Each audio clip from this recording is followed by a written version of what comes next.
नमस्कार, आप देख रहे हैं कुबेर संदेश और मैं आपके साथ तरलीन सलूजा। आइए आज हम बात करते हैं नीमच की।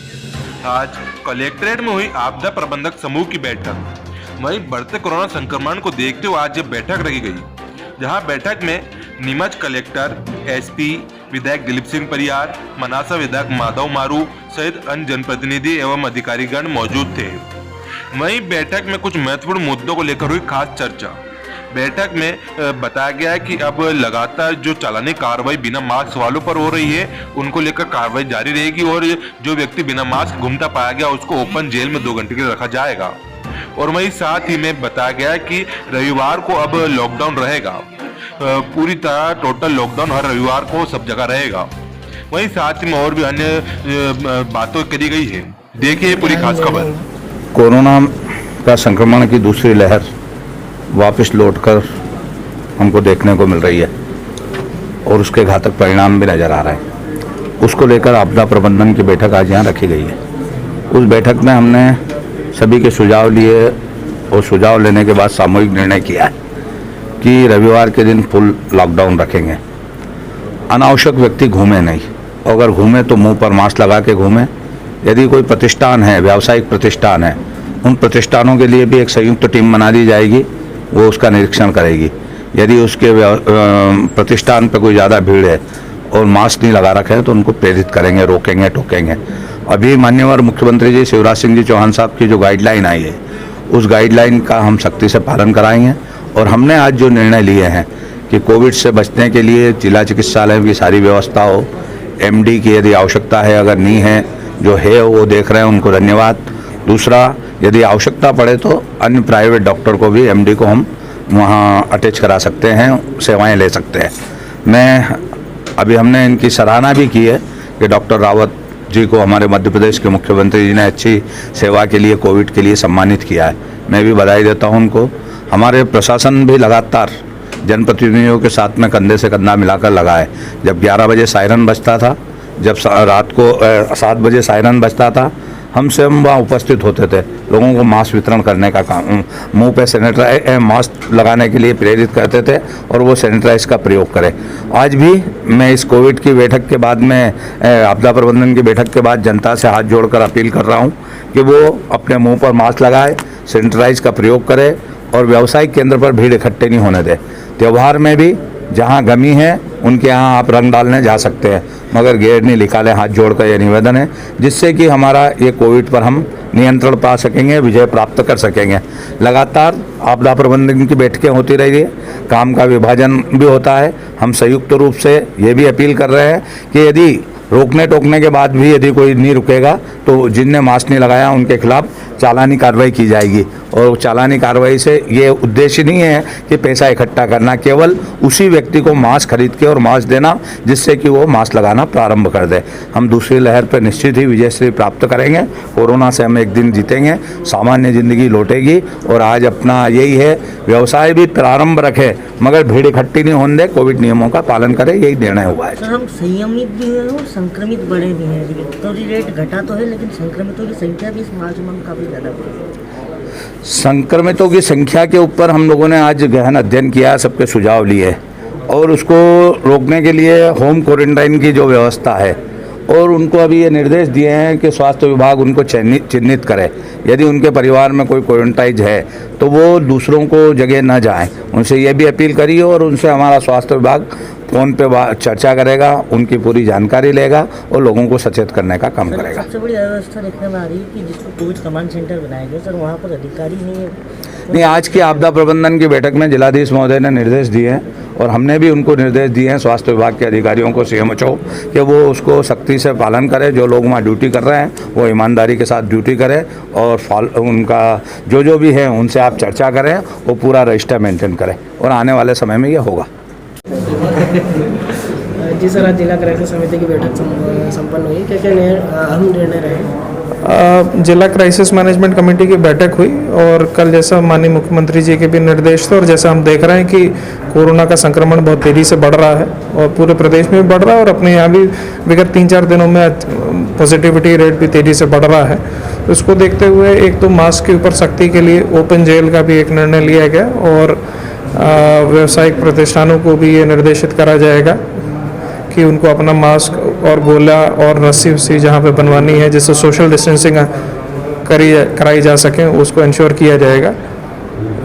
दूसरा, अब हॉस्पिटल की फैसिलिटी को भी बढ़ाना होगा, ये भी निर्णय लिए गए हैं क्योंकि उस तरीके से अभी 17 बेड चल रहे हैं तो उसको 50 बेड और बढ़ाना पड़ेगा। ट्रॉमा सेंटर में हमारे पास जगह अवेलेबल है तो मैन पावर के साथ में उसको बढ़ा लिया जाएगा।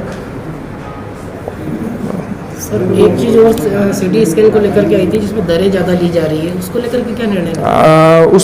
उसका रेट फिक्स अभी नहीं किया गया है। अभी एक बैठक डॉक्टर एसोसिएशन और डायग्नोस्टिक सेंटर्स के साथ भी ले ली जाएगी जिससे कोई मतलब इस समय दिक्कत के समय में कोई ज़्यादा पैसा ना ले और गड़बड़ी ना करे, तो एक बार उनसे चर्चा करके फिर वो एक रेट फिक्स कर दिया जाएगा। सर अभी लॉकडाउन को लेकर भी आप लोगों द्वारा यहाँ पे बातचीत करी गई है, तो सर कब से कब तक का किसी को नहीं, लॉकडाउन में एक माने जैसा माननीय मुख्यमंत्री जी का निर्देश थे कि लोग अलग अलग जिले अलग अलग टाइम पे लगा रहे थे, तो उनका भी कहना ये था कि सभी लोग संडे के दिन में एक दिन लगा लें एक साथ पूरे प्रदेश में, तो इस वजह से अब संडे को एक दिन के लिए लगाया जाएगा। सर ये मान लिया जाए कि इस बार रविवार को लॉकडाउन रहेगा और जो मास्क नहीं पहनेंगे उनको ओपन जेल में रखा जाएगा। ओपन जेल में फाइन लगा के मास्क दिया जाएगा, फाइन भी लगाया जाएगा, ये सब करा जाएगा। आज की बैठक में जो मूल बात पे चर्चा हुई कि जागरूकता, किस तरह से पहला दौर हमने कोरोना का युद्ध लड़ा है, दूसरा दौर उससे भी ज़्यादा सख्ती से लड़ना पड़ेगा, तब जाकर हम नियंत्रण कर पाएंगे। और नियंत्रण की अगर बात करें, जनता से एक बात जरूर कहना चाहूँगा मैं कि कोविड को नियंत्रित करना है तो खुद पर नियंत्रण कर लें। मास्क को अपने पहनावे के साथ शामिल कर लें कि हम हमेशा मास्क लगाकर ही निकलेंगे। सैनिटाइजर का उपयोग करेंगे, तय कर लें आप, तो निश्चित रूप से इस कोरोना को हम 95% तक तो रोक ही सकते हैं। सिर्फ 5% संभावना बचती है कि कोई गलती से आपको कोरोना आ जाए, नहीं तो कोरोना के बीच में भी अगर किसी पेशेंट से टच में भी आएंगे और मास्क लगाए तो निश्चित रूप से आप सेफ हैं। इस बात को, एक छोटी सी चीज़ आपको बचा सकती है तो फिर हम क्यों नहीं उसका उपयोग करें, लोगों को ये समझना पड़ेगा। उसके लिए चालानी कार्रवाई पर भी चर्चा हुई है कि इस पर चालानी कार्रवाई करना चाहिए, कुछ भी पेनल्टी करें या ओपन जेल बना लें, 2 घंटे के लिए उसको वहाँ बिठा दें, तो लोगों को समझ में आएगी कि 2 घंटे मेरे खराब हो जाएंगे।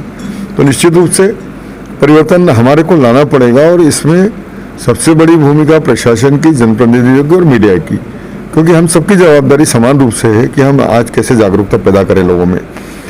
जब तक ये भय पैदा नहीं होगा लॉकडाउन का कि हमने अगर नियंत्रण नहीं किया तो फिर लॉकडाउन लगाना पड़ेगा, ऐसी बुरी स्थिति में जाने से पहले हम नियंत्रण कर लेंगे तो निश्चित रूप से लॉकडाउन से बचे रहेंगे। साथ में लाइन ऑफ ट्रीटमेंट, जो इलाज की जो एक्टिविटीज़ हैं, जो इलाज होना चाहिए, बजाय यहाँ से रेफ़र करने के उनको प्रॉपर एंटीवायरल ड्रग्स मिल जाएं यहीं पे।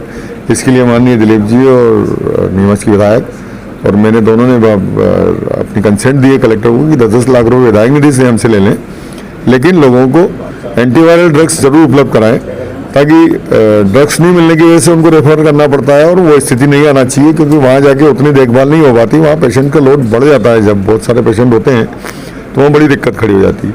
इसलिए हम यही ट्रीटमेंट दें लोगों को ताकि वो 5वें-6ठे दिन घर चले जाएं ठीक होके। ऐसी व्यवस्था अगर हो जाएगी तो निश्चित रूप से सेंटर का जो राशि ज़्यादा वसूली जा रही है उसको लेकर के भी निर्णय काहे की जो सेंटर चल रहे हैं या सिटी स्कैन के जो चल रही है, सिटी स्कैन सेंटर के लिए चर्चा हुई है और मैंने तो सुझाव दिया है कि उसकी राशि 2000 रुपये करना चाहिए बिल्कुल। और एक बार कलेक्टर साहब ने भी कंसेंट दी है, इसमें सब ने कंसेंट दी है कि सारे डॉक्टर्स से बुला के और जितने डायग्नोसिस सेंटर है उन सब के हेड को बुलाकर एक बार चर्चा करना चाहिए, ताकि लोगों के अनावश्यक रूप से खर्चा फालतू खर्च नहीं हो, क्योंकि हर आदमी सक्षम नहीं है।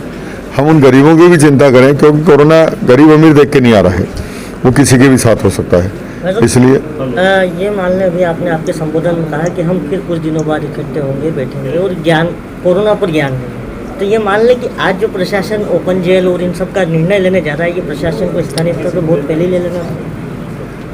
नहीं, देखो, निर्णय तो समय के साथ करना पड़ेंगे आपको। जिस तरह से कोरोना बढ़ रहा है तो आपको सख्ती बढ़ाना पड़ेगी। हम एक साथ अगर पहले दिन ये सब सख्ती लागू कर देते तो गलत मैसेज जाता है। जैसे उस दिन पिछली बार हमने तय कर लिया था कि 8 बजे मार्केट बंद करना, कितना विरोध हुआ, फिर 10 बजे करना पड़ा उसको। लेकिन अब समझ में आ रही है कि हम 8 बजे कर लेते तो ज़्यादा अच्छा था। तो निश्चित रूप से बिफोर डिसीजन हो जाते हैं तो बड़ी दिक्कत खड़ी होती है, लोगों में कंट्रोवर्सी पैदा होती है, अनावश्यक रूप से लोगों में आशंकाएं कुशंकाएं जन्म लेती हैं।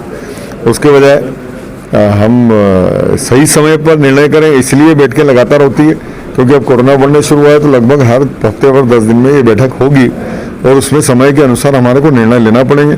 शक्ति भी बढ़ाना पड़ सकती है, हो सकता है इसके परिणाम अच्छे मिले, क्योंकि स्टेप बाय स्टेप ही हम कर सकते हैं, एक साथ हम सब सारी शक्तियां नहीं ला सकते। राजनीतिक पार्टियों और जनप्रतिनिधियों की कितनी नैतिक जिम्मेदारी है, क्योंकि अभी प्रशासन ने सबसे बड़ी जिम्मेदारी प्रशासन ने अपने स्तर पर सामाजिक कार्यक्रमों को रोकने लगी, लेकिन कहीं ना कहीं अब देखें तो छोटे स्तर पर शहर में या ग्रामीण क्षेत्रों में विकास कार्यों के नाम पर, भूमि के नाम पर कहीं ना कहीं भीड़ जुटाई जा रही है, तो उसमें तो कहीं ना कहीं कोरोना का नियमों का उल्लंघन हो रहा है। ग्रामीण क्षेत्र में जहाँ तक रोजगार के लिए जो काम शुरू हो रहे हैं उस तरह के काम तो उनको बंद भी नहीं किया जा सकता है, क्योंकि अचानक ये सब चीज़ें एक्टिविटी सारी बंद हो जाएंगी। और स्थानीय स्तर पर जब छोटे छोटे कार्यक्रम होते हैं जहाँ 5-50 लोग इकट्ठे होते हैं, भूमि पूजन वगैरह कार्यक्रम में कोई बहुत बड़ी संख्या नहीं होती है, बहुत सीमित संख्या होती है वहाँ पर। और ग्रामीण क्षेत्र में कोरोना उतना सक्रिय नहीं है जितना हमारे शहरी क्षेत्रों में है, तो इसलिए वहाँ रोजगार के कार्यक्रम भी लगातार चलना चाहिए। हम एक साथ अगर रोजगार बंद करने पर आ जाएंगे तो निश्चित रूप से कहेंगे बहुत बड़ी नुकसान हो जाएगा हम लोगों का।